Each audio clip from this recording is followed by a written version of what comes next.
نحمده ونصلي ونسلم على رسول الكريم أما بعد अपनी नुस्खा मिलाद महफिले उपस्थित उलमाए किराम और इलाकार मुस्लिमीन एज़ाम अस्सलामु आलैकुम व रहमतुल्लाह। আসলে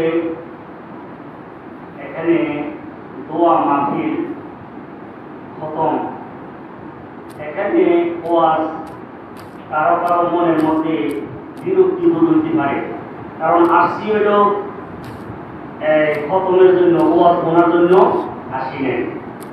কিন্তু আমার কিছু হইল যে আসলে কিছু ওয়াজ হওয়ার দরকার আছে। খতমি ইউনুস যেরকম ইবাদত, কিছু যদি দিনই কথা হয় এইগুলো একটা ইবাদত, কিন্তু এই কথাগুলো আমার দ্বারাতে না হইয়া অন্য কারো মারফত হোক, এইগুলো আমার কামনা। এই ফতুয়া আলমগীর কিতাবুল ইলমের মধ্যে শুরুতে একটা ইবনে মুকাত্তাল থেকে একটা হাদিস শরীফ, এই হাদিস শরীফ হলো আন নজরু ফিল ইলমি আফজালু মিন কিরাতে কুল হুয়াল্লাহু আহাদ খামসাতা আলাফি মারা।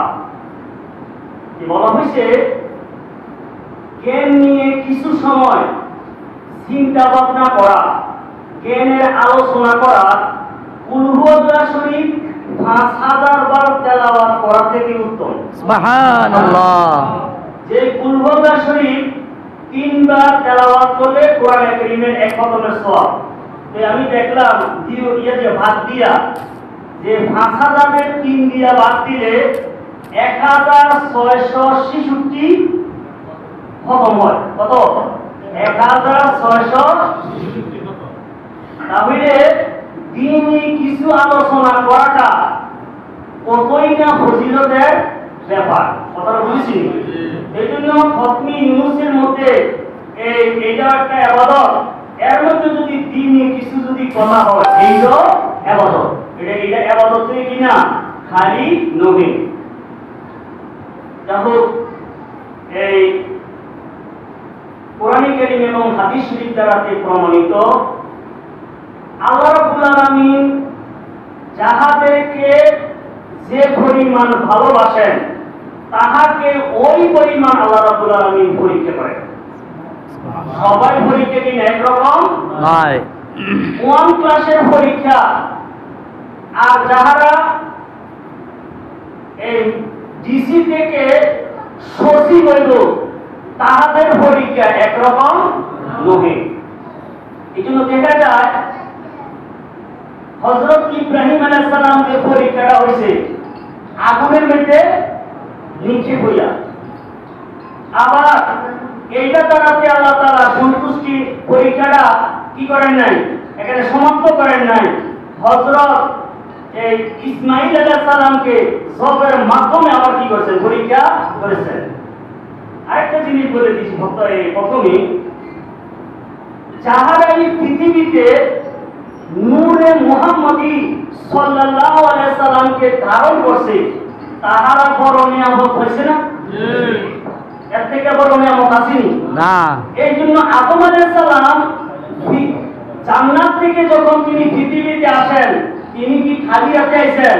অর্থাৎ নবী মুহাম্মদ রাসূলুল্লাহ সাল্লাল্লাহু আলাইহি সাল্লামকে ধারণ করে পৃথিবীতে এসেছেন, আছে না? জি।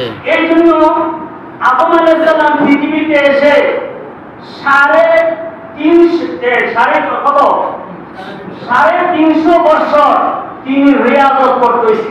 কি করতেছে? এটা কারণ কি তিনি কি কোনো গুনাহ করছেন? না, বরং বালাবাড়ি ছেড়ে দিয়ে দুনিয়াতে এসেছে, কেউ জান্নাত ছেড়ে দিয়ে দুনিয়াতে এসেছে। এটা লস হয়েছে না? লস হয়েছে। কিন্তু হ্যাঁ, তিনি নূরে মুহাম্মদী সাল্লাল্লাহু আলাইহি সাল্লামকে বহন করে এনেছেন, এই জন্য এইটার শুকরিয়া আদায় 350 বছর রিয়াজত করছেন। সুবহানাল্লাহ। হযরত ইব্রাহিম আলাইহিস সালাম এর মধ্যে নূরে মুহাম্মদী আছে না? আছে। এটা বড় নিয়ামত। এই জন্য এইটার নিয়ামতের শুকরিয়া হিসেবে একবার আগুনে লেগে যায়, আবার ছেড়ে কি করি, কুরবানি দেয়। নূহ আলাইহিস সালামের মধ্যে নূরে মুহাম্মদী সাল্লাল্লাহু আলাইহি সাল্লাম আমানত ছিল, এই জন্য জন্য 6 মাস পানির মধ্যে 6 মাস কি এই জন্য যাহারাই আমাদের নবী মুহাম্মদ রাসূলুল্লাহ সাল্লামকে ধারণ করেছে এবং যাহারাই আমাদের নবী মুহাম্মদ রাসূলুল্লাহ সাল্লামকে ভালোবাসে তাহারা এই সৃষ্টির প্রথম থেকে শুরু করে কিয়ামত পর্যন্ত তারা পরীক্ষার মধ্যে থাকুক। সুবহানাল্লাহ। এখন আমাদের নবী মুহাম্মদ রাসূলুল্লাহ সাল্লাল্লাহু আলাইহি ওয়াসাল্লাম হলেন সর্বশ্রেষ্ঠ নবী। একটা হাদিস শরীফে তিরমিজি শরীফে আছে, আদম সফিউল্লাহ, ইব্রাহিম খলিলুল্লাহ, মুসা কালিমুল্লাহ। রাসূল বলছে আলা আনা হাবিবুল্লাহ। সুবহানাল্লাহ। তাহলে ইব্রাহিম আলাইহিস সালাম ছেলেকে কুরবানি দিতে গেছে, কিন্তু ছেলে কুরবানি হয়েছিল না। কোরআনে কারীমে আছে ওয়া ফাতাইনাহু বিযিবহিন আযীম, আমি ইসমাঈলকে মহান এক কুরবানির বিনিময়ে এটা পরিবর্তন করলাম। সুবহানাল্লাহ। এক একজন এক এক রকম এটা তাফসীর করছে। আলা হযরত আজিমুল বরকত আহমদ রেজা কাফাজের গরিবি রাদিয়াল্লাহু বলেন যে জান্নাত থেকে যে দুম্বাটা ইসমাঈল আলাইহিস সালামের পরিবর্তে এত বলেছে, এটা কিন্তু মহান না, এটা কিন্তু কি না, এটা একটা পশু। আল্লাহ বলতে যে হে ইব্রাহিম আলাইহিস সালাম, এখনো কিন্তু ইসমাঈল আলাইহিস সালাম এখন কুরবানি হওয়ার সময় হয় নাই, কারণ ইসমাঈলের মধ্যে কি হয়েছে, মুহাম্মদী সাল্লাল্লাহু আলাইহি ওয়াসাল্লাম হয়েছে। কিন্তু হ্যাঁ, এইটার পরিবর্তে কারবালার ময়দানের মধ্যে নবী মুহাম্মদ রাসূলুল্লাহ সাল্লাল্লাহু আলাইহি ওয়াসাল্লামের নাতিকে কুরবানির মাধ্যমে এটারে পরিবর্তন করলাম। সুবহানাল্লাহ। কথা শুনেন, যে যত মহান ইব্রাহিম আলাইহিস সালাম খলিলুল্লাহ হয়েছে, এই ইসমাঈল আলাইহিস সালামকে শুয়াইয়া ছুরি চালাইয়া, ছুরি কি বাস্তবে ইসমাঈল আলাইহিস সালাম হয় নাই। আর আমাদের নবী মুহাম্মদ রাসূলুল্লাহ সাল্লাল্লাহু আলাইহি ওয়াসাল্লাম তার নাতিকে কবুল করেছেন যে এটার কোনো পরিবর্তন নেই, এটা হাকিকি। একটা হলো হাকিকি, একটা হলো কি হাকিকি ভাবে। এখন একটা কথা জানতে পারে কারো কারো মনে, 61 হিজরি তো জাহিরি ভাবে আমাদের নবী মুহাম্মদ সাল্লাল্লাহু আলাইহি ওয়াসাল্লাম ছিলেন, জাহিরি ছিলেন না। হ্যাঁ, উম্মুল ফদল রাদিয়াল্লাহু তাআলা নাম থেকে হাদিস আছে, ওই হাদিসের মধ্যে যখন হুসাইন রাদিয়াল্লাহু তাআলাকে রাসূল সাল্লাল্লাহু আলাইহি ওয়াসাল্লামের কোল মোবারকে দেওয়ার পরে তিনি কি করলেন যে কাঁদছেন, দুনো চোখ মোবারক দ্বারাতে অশ্রু বিসর্জন হয়েছে। তো উম্মুল ফদল বলেন যে মা ইউকিকা, হে আল্লাহর নবী আপনাকে কিসে কাঁদাইলো? বলছে জিবরাইল আলাইহিস সালাম এই মাত্র খবর দিছে আমার এই ছেলেকে, কিন্তু হাদিস শরীফে কিন্তু নাতির কথা নাই, কি আছে ছেলে। ওয়াহাযা ইবনি সাতাকতুলুহু মিন উম্মতি, আমার একদল উম্মত আমার এই ছেলেকে শহীদ করবে। তাইলে রাসূল সাল্লাল্লাহু আলাইহি ওয়াসাল্লাম আগে শাহাদাত এটা কবুল করছেননি, নাকি এটা করছেন যে আরে ইব্রাহিম আলাইহিস সালাম ছেলেকে কুরবানি এটা মাইনা নিছেন না? জি। তো রাসূল সাল্লাল্লাহু আলাইহি ওয়াসাল্লাম আগে মাইনা নিছেননি? জি। আর মাইনা নিছেননি? জি। নাকি এটা কইছেন নাউজুবিল্লাহ, যদি কেউ সমালোচনা থেকে রুম করে ইহুদিরা কয় তো তোমাদের নবী কেমন নবী, তিনি তো তোমার তাহার নাতিরে বাঁচাইতে হলো না। নাউজুবিল্লাহ, আরে এটা কি বাঁচানোর জন্য হইছে? বড় এটা কি রাসূল সাল্লাল্লাহু আলাইহি ওয়াসাল্লাম যে হাবিবুল্লাহ, এইটার কি করবে প্রমাণ রাসূল সাল্লাল্লাহু আলাইহি ওয়াসাল্লাম দিবেন। এরপর হাদিস শরীফে আছে রাসূলুল্লাহ সাল্লাল্লাহু আলাইহি ওয়াসাল্লাম একটা মাসালা আছে, কুরবানি নিজে হাতে করব, হাতে করতে না পারলেও ব্যক্তি কি থাকবো, উপস্থিত থাকবো। এইজন্য হাদিস শরীফে আছে রাসূল সাল্লাল্লাহু আলাইহি ওয়াসাল্লাম বলেন শাহিদতু আল আনা কতলাল হুসাইন, তো হুসাইন রাদিয়াল্লাহু তাআলা শাহাদাতকে আমি এইমাত্র পর্যবেক্ষণ করে আসলাম। সুবহানাল্লাহ। তাহলে রাসূল সাল্লাল্লাহু আলাইহি ওয়াসাল্লাম উপস্থিত ছিলেননি? ছিলেন, উপস্থিত ছিলেন। এইজন্য রাসূল সাল্লাল্লাহু আলাইহি ওয়াসাল্লাম যে হাবিবুল্লাহ, সকল আম্বিয়া কেরাম থেকে সর্বশ্রেষ্ঠ, এইটা হযরত হুসাইন রাদিয়াল্লাহু তাআলা কুরবানির মাধ্যমে এটা কি হয়েছে, প্রমাণিত হয়েছে। এইজন্য এখন কথা হলো যাহারাই আমাদের নবী মুহাম্মদ রাসূলুল্লাহ সাল্লাল্লাহু আলাইহি ওয়াসাল্লামকে ভালোবাসবে, কিয়ামত পর্যন্ত তাদের জান মালে কি হবে কুরবানি হবে। এই ফারুকি সাহেব কুরবানি হয়েছেন না? এটা কি টাকা পয়সার কারণ হয়েছে না, নাকি নবী প্রেমের কারণ হয়েছে? নবীর প্রেমে। এই জন্য আমাদেরও কিয়ামত পর্যন্ত যারা নবী মুহাম্মদ রাসূলুল্লাহ সাল্লাল্লাহু আলাইহি সাল্লামের মহব্বত যার যেটুকু হবে কিয়ামত পর্যন্ত তার কি করা হবে? পরীক্ষা করা হবে। একটা কিতাবের মধ্যে পেলাম এই বেলাল রাদিয়াল্লাহু আনহুকে যে কত কষ্ট দিছে, তিনি কি জিজ্ঞাসা করলো যে আমনে এত কষ্ট দেয়, আমনের মনোভাব কি?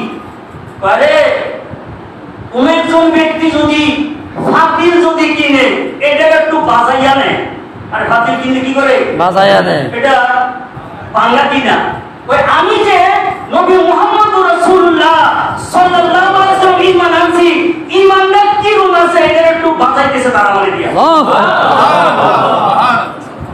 এজন্য দেখো এই জমানার মধ্যে সঠিকের মধ্যে থাকতে হলে তিনটা জিনিস বর্জন করতে হবে। এক নম্বর, যাহারা আহলে বাইতের বিরোধী, আহলে বাইতের তারা খারিজি। কারা এরা? খারিজি। ওই হুজুর এবারে তো বড় হুজুর, এবারে তো খারিজি কি করে না, পরিচয় দেয় না, সুন্নি হিসেবে পরিচয়। ভাই নামে আসো না কামে আসো? কামে। কাম যদি খারিজিদের করে আর টুপির মধ্যে জামার মধ্যে গায়ের মধ্যে যদি সম্মুখ করে রেখে রায় আমি শুনি, এটা কি কামের তৈব না নামের তৈব? নামেরটা। কথাটা বুঝেছেন? এই জন্য যে সমস্ত ব্যক্তিরা এই হুসাইন রাদিয়াল্লাহু তাআলা আহলে বাইতের বিদ্বেষ থাকে, বিদ্বেষটা কেমনে প্রমাণিত? প্রমাণ হলো হুসাইন রাদিয়াল্লাহু তাআলার বিরোধী যে এজিদের যারা প্রশংসা গায়, তাহলে এটা কি হুসাইন রাদিয়াল্লাহু বিরোধী? বিরোধী। কথা বুঝছি? এই জন্য আমরা যারা সুন্নি, এজিদ নাম কিন্তু খারাপ না, অনেক সাহাবায়ে কেরাম তাবিঈন নামে এজিদ ছিল, কিন্তু কারবালার ময়দানের পরে কোন ব্যক্তি তাহার নাতির নাম, ছেলের নাম, সন্তানের নাম কি রাখে না? এজিদ রাখে নাই। তাহলে এটা প্রমাণ কি? এজিদ নাম বলা হোক, কিন্তু এই নামে যে কাম হইছে এই নামে অপছন্দের কারণে নামটাও পছন্দ করি। কিন্তু হ্যাঁ, এমনও দেখা গেছে একবারের মধ্যে হাসান আরেক ছেলের নাম হুসাইন, গোলাম হাসান গোলাম হুসাইন।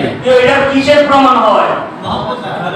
আহলে বাইতের মহব্বতে। এই জন্য এই জমানায় হকের মধ্যে থাকার জন্য এক নম্বর কাজ যেটা আছে, আহলে বাইতের বিরোধী যারা আছে তাদেরকে বর্জন করতে হবে।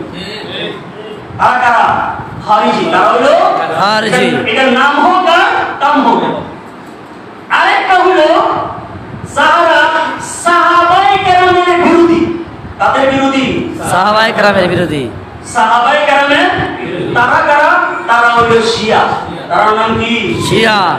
যদিও সুন্নি নাম লাগা, কোন সাহাবায়ে কেরামের যদি সমালোচনা করে তাহলে বুঝা গেল সে কি?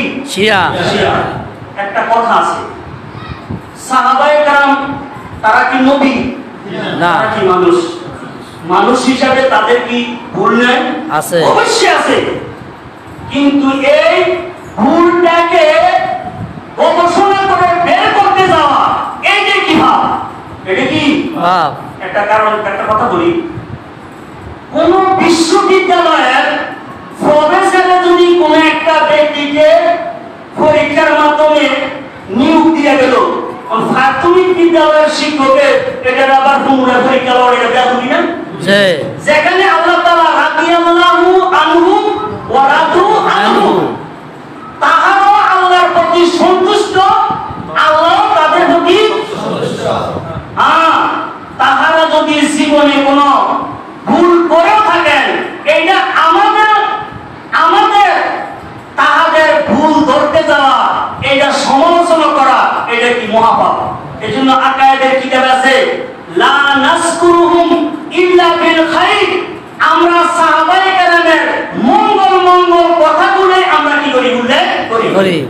বঙ্গবন্ধু কথাই কি নাকি মনে করেন উমর রাদিয়াল্লাহু তাআলা তরবারি নিয়ে রাসূল সাল্লাল্লাহু আলাইহি ওয়াসাল্লামকে হত্যা করার জন্য যায় নাই এইটারে কিন্তু এটা রাসূল সাল্লাল্লাহু আলাইহি ওয়াসাল্লামের শান। রাসূল যে কেমন রাসূল, এমন ফালওয়ান ব্যক্তি, আরবের মধ্যে সবচেয়ে কি নিষ্ঠুর ব্যক্তি। তিনি কি ছিলেন জানেন?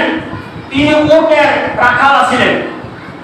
ওটের কি ছিলেন? উমরের জন্য লেখাপড়া কিছু জানতো না। ওই ব্যক্তি নবী মুহাম্মদ রাসূলুল্লাহ সাল্লাল্লাহু আলাইহি ওয়াসাল্লামের সংস্পর্শে যাওয়ার কারণে 19টা শরীয়তের বিধান উমর রাদিয়াল্লাহু তাআলার ইচ্ছা মতো বিধান নাযিল করছে। সুবহানাল্লাহ। এটা কি উমর রাদিয়াল্লাহু তাআলার শান না? জি। কথা বুঝছেন?